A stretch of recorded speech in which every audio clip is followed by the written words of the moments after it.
Welcome to Barry's Close, typical old Edinburgh close.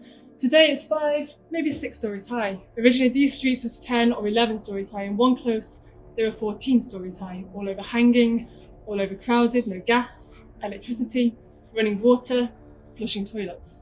The toilet was simply the bucket, an ingenious invention which would fill up during the day with a thick, yellowy, you can imagine the contents.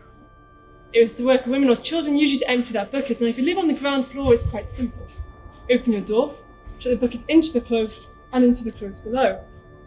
But if you live on the 14th floor, you can't be bothered walking down 14 flights of stairs just to walk back up 14 flights of stairs to empty that bucket.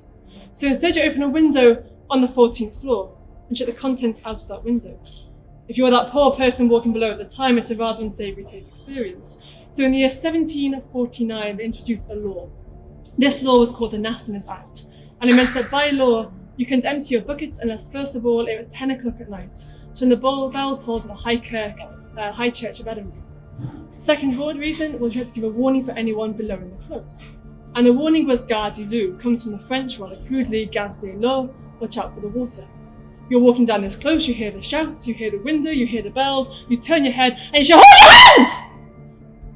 Hold your hand, they hold the bucket, wait for you to pass, and then throw it after you. Didn't always go quite to plan. You can imagine the year is 1749, it is pitch black, 10 o'clock at night, the bells tolling out from St Giles High Kirk. You're walking down this close, you hear the latch on the 14th floor go, and you hear the shout of Gardyloo, so you turn your head, you shout, hold your hand! Ah.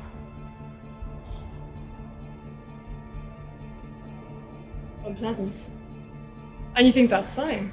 That's 1749. It cannot possibly affect me this afternoon. You'd think.